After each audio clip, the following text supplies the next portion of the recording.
निदा सिर्फ 29 साल की थी जब उसे अपनी पहली हमल की खुशखबरी मिली। वो और उसका शौहर आसिफ खुशी से निहाल थे। लेकिन तीसरे महीने में जब रूटीन चेकअप के दौरान डॉक्टर ने शुगर टेस्ट करवाने को कहा तो निदा को हल्का सा शक हुआ। आखिर वो तो दुबली पतली थी, वर्जिश भी करती थी, तो शुगर का क्या मतलब। मगर जब रिपोर्ट आई तो उसके पैरों तले जमीन निकल गई। निदा को जेस्टेशनल डायबिटीज थी।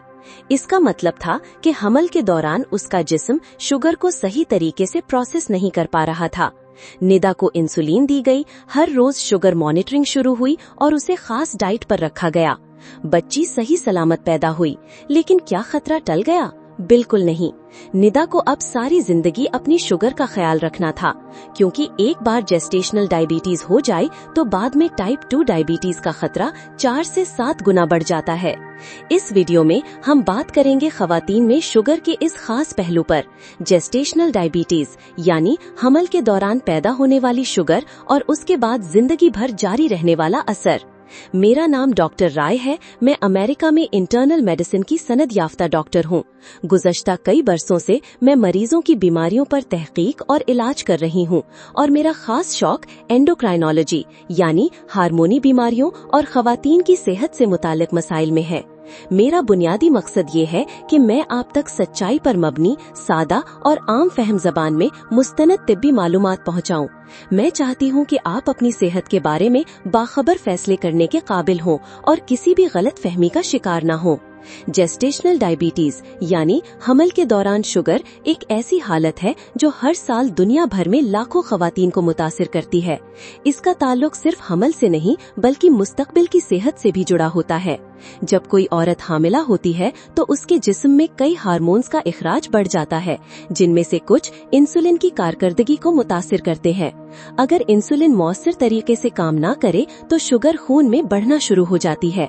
यही कैफियत जेस्टेशनल डायबिटीज कहलाती है।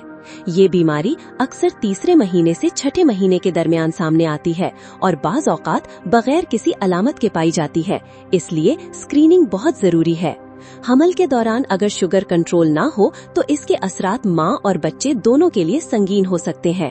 माँ को प्री एक्लेम्सिया यानी ब्लड प्रेशर का खतरा पड़ सकता है। डिलीवरी के दौरान पेचीदगियां हो सकती हैं और सिजेरियन सेक्शन का इम्कान ज्यादा हो जाता है। बच्चे का वजन गैर मामूली तौर पर बढ़ सकता है, जिससे पैदाइश के वक्त कंधे फंसने या दीगर मसाइल पैदा हो सकते हैं। बच्चे को पैदाइश के बाद हाइपोग्लाइसीमिया हो सकता है, यानी उसका ब्लड शुगर खतरनाक हद तक गिर सकता है। तो हमल के दौरान जेस्टेशनल डायबिटीज को संभालने के लिए क्या किया जाए? सबसे अहम बात, ब्लड शुगर की रोजाना मॉनिटरिंग करें, खास तौर पर फास्टिंग और खाने के 2 घंटे बाद। दूसरा, डॉक्टर या डायबिटिक एजुकेटर की तजवीज करदा ग़िज़ा पर सख्ती से अमल करें। इसमें ज्यादा फाइबर वाली अशिया, मुतवाजन कार्बोहाइड्रेट्स और कम चिकनाई वाली ग़िज़ा शामिल होती है। तीसरा, रोजाना कम से कम 30 मिनट की हल्की एक्सरसाइज जैसे तेज चहलकदमी, पैरा यूरोबिक्स या प्रीनेटल योगा इंतहाई फायदेमंद साबित होते हैं। चौथा, कुछ केसेस में इंसुलिन या दीगर दवाओं की जरूरत पड़ सकती है, जिसका फैसला सिर्फ आपका मुआलिज करेगा। और सबसे आखिर में खुद पर भरोसा रखें। ये हालत संभाली जा सकती है अगर आप बाकायदा, मुनज़्ज़म और पुरज़्म हो। बाज़ औक़ात माँ को लगता है कि बच्चे की पैदाइश के बाद सब कुछ नॉर्मल हो गया है, और बज़ाहिर ऐसा होता भी है क्योंकि हमल के बाद शुगर अक्सर नॉर्मल हो जाती है। लेकिन ये वो मौका है जहाँ हम सबसे बड़ी गलती करते हैं। जेस्टेशनल डायबिटीज वाली खवातीन में टाइप 2 डायबिटीज का खतरा जिंदगी भर के लिए बढ़ जाता है। तहकीक से पता चला है कि ऐसी खवातीन में 5 से 10 साल के अंदर टाइप 2 डायबिटीज पैदा होने का खतरा 50% से ज्यादा हो सकता है, खास तौर पर अगर तर्ज जिंदगी में तब्दीली ना की जाए। लिहाजा अगर आपको कभी भी हमल के दौरान शुगर हुई हो तो आपके लिए जरूरी है कि हर साल HbA1c या फास्टिंग ब्लड शुगर चेक करवाएं, वजन को सेहतमंद सतह पर रखें, मुतवाजन ग़िज़ा और वर्जिश को मामूल बनाएं। बच्चों की पैदाइश के बाद भी अपने एंडोक्राइनोलॉजिस्ट या GP से राब्ता में रहें। एक और पहलू जिस पर अक्सर तवज्जो नहीं दी जाती वो है हार्मोनी ताल्लुक। हमल के दौरान प्लेसेंटल हार्मोन्स इंसुलिन की राह में रुकावट पैदा करते हैं, जो कुछ हद तक नॉर्मल होता है। लेकिन अगर औरत का जिस्म इस रुकावट को कंट्रोल न कर पाए तो शुगर बढ़ जाती है। बाज़ ख़वातीन में पहले से हार्मोनी बेतरतीबी मौजूद होती है, जैसे कि थायराइड की खराबी या PCOS, जो जेस्टेशनल डायबिटीज के खतरे को मजीद बढ़ा देती है। लिहाजा शुगर सिर्फ एक नंबर नहीं बल्कि हार्मोनी तवाज़ुन की एक झलक है। जब हम हमल के दौरान शुगर की जांच करते हैं तो हम दरअसल आने वाले बरसों की सेहत का जायजा ले रहे होते हैं।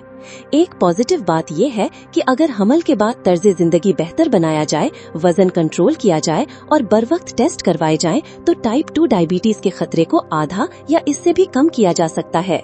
जो खवातीन हमल के बाद ब्रेस्ट फीडिंग करती हैं, उनमें भी शुगर का खतरा कम होता है, क्योंकि दूध पिलाने से मां के मेटाबॉलिज्म पर मुस्बत असर पड़ता है।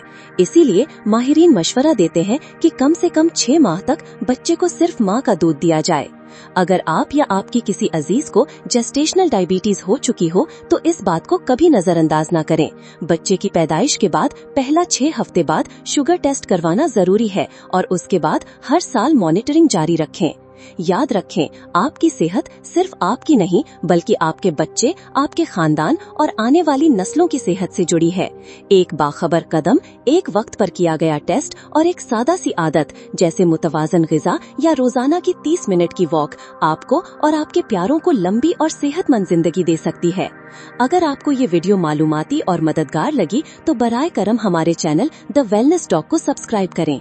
हमारा मकसद मुस्तनद साइंटिफिक बुनियादों पर मबनी और माहिरीन के जरिए तैयार करदा मवाद आप तक पहुंचाना, ताकि ज्यादा से ज्यादा लोग अपनी सेहत के बारे में दुरुस्त फैसले कर सकें। लाइक करें, कमेंट करें और इस वीडियो को अपने दोस्तों और खानदान के साथ जरूर शेयर करें। बेल आइकन दबाना ना भूलें ताकि हमारी नई वीडियोस की इत्तला आपको फौरन मिल सके। हम पूरी मेहनत से आपके लिए काबिल दस्तावेज मालूमात ला रहे हैं, लेकिन ज्यादा लोगों तक पहुंचने के लिए हमें आपके ताउन की जरूरत है। शुक्रिया।